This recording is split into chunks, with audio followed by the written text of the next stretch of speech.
กลอดังโป่งโป่งกองสูงดังไก่เตือนใจให้สาวพุดแตงมาห้าไว้ข้าวเหนียวข้าวห้องคุ้มสุ่มอาหารไล่สิ่งสายมีน้อยใหญ่เต้าคอยย่าเจ้าเพิ่นมาใส่บ้านเป็นฮิตเขาพ่อแม่พาทำหวังให้บุญนุ่นนำต่อไปภายหน้ามูโลข่าพญาตหายให้กายนี่เว้นทางล้างบาปกรรมสัวหายกายใจเข้มแกมแค่นันทอน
ปลาเมืองลาว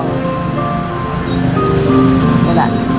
ผู้ได้เป็นคนลาวแล้วก็มีดอกไม้นี่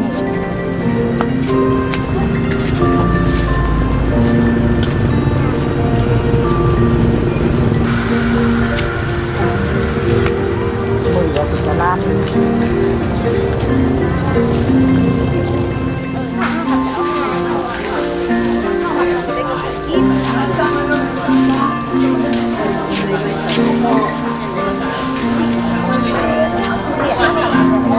ดีเลยเชื่อน่ะมัดเลยตกเท้า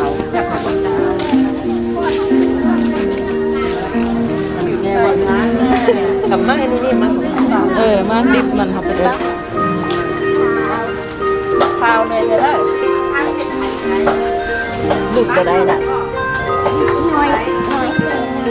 6,000ก็บ่ได้หน่อยเลยเอาเสร็จ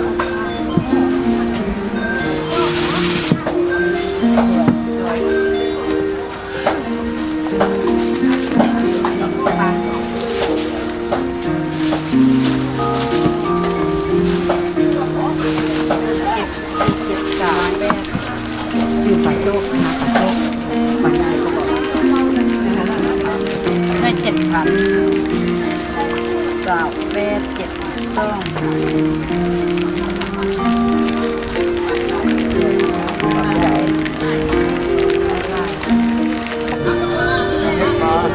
เข้าไข่เต่า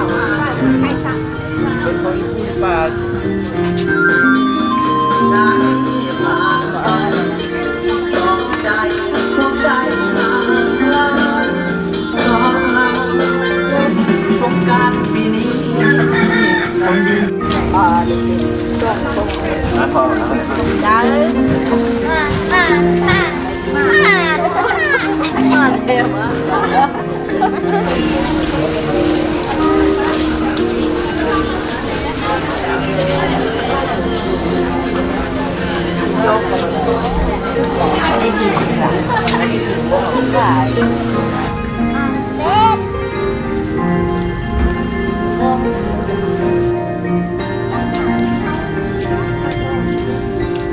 ตอนวันนี้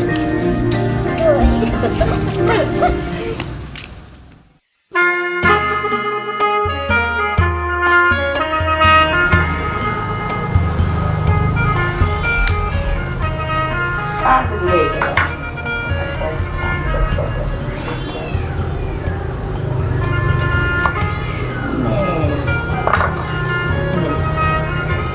คนเลย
เมลี่เด้อ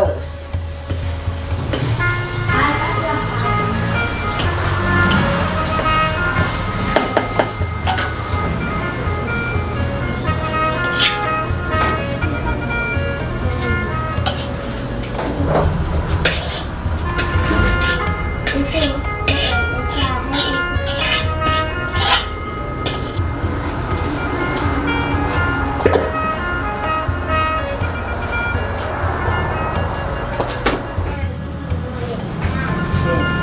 นี่เอาเข้าสีตองเข้าสีตองเราเอามะกรวยใส่ขึ้นแม่แบบนี้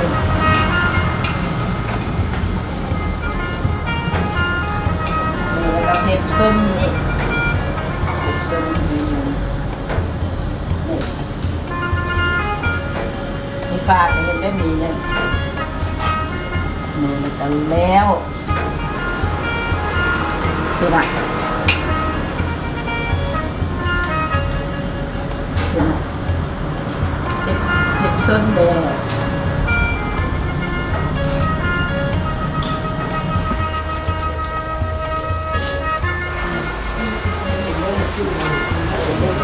้วเนาะ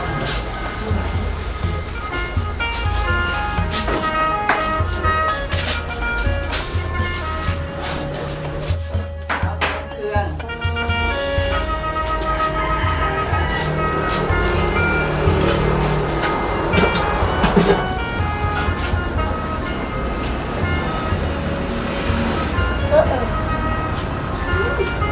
ไปขึ้นเสื้อ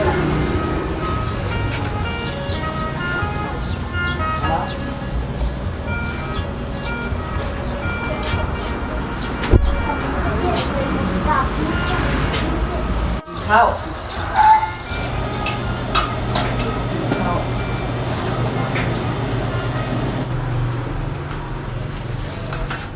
กินไล่ๆเดินก็ต้องเก่งใจ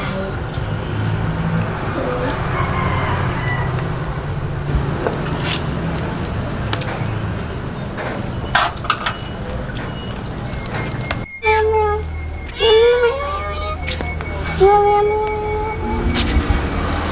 กิน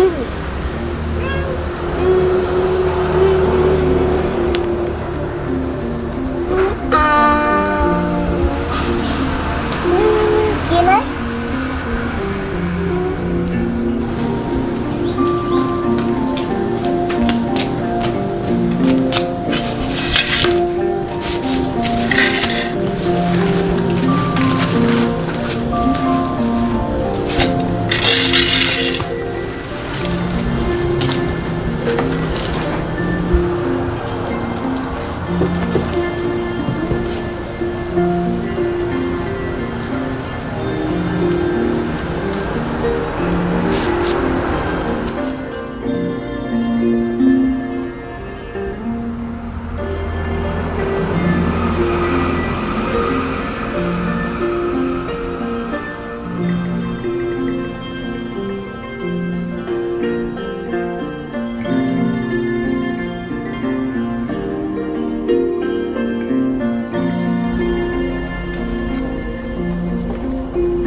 ตัวนี้ไปกินว่า บ่เอาบ่ผ่าน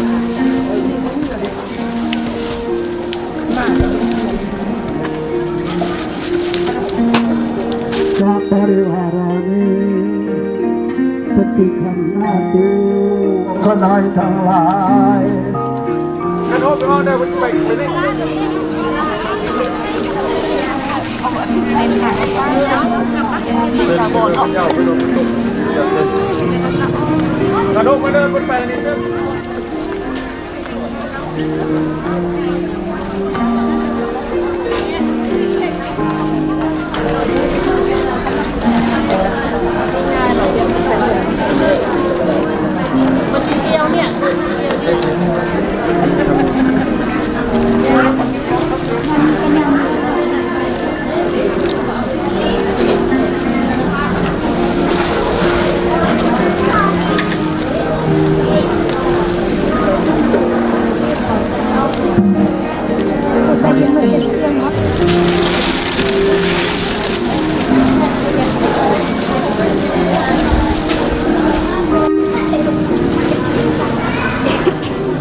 มันจะตั้งโยนต่างอ่ะอาติกายขึ้นมาช่วยเหลือยิ่งข้าจะให้ตัวติดเป็นประเพณีเป็นประเพณีบูชาตั้งนั้นแล้วก็แล้ว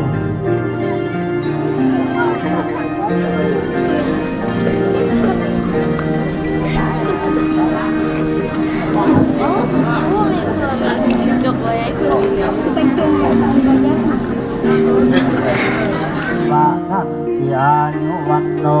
สุขังภาลังภาวะเตมีนาปุญญากรรมีนาอุปัชฌยาปุตุตาลาจาริยุปกาลาจัมมาตาปิตาปิยา อาสานายลูกหล้านค่อยมาได้หนึ่งได้ให้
จงสืบทอดความมีคุณค่าและปกปักรักษามูลมรดกอันล้ำค่าไว้ให้ยืนอยู่คู่ชาติเหล่าพวกเขาตลอดไป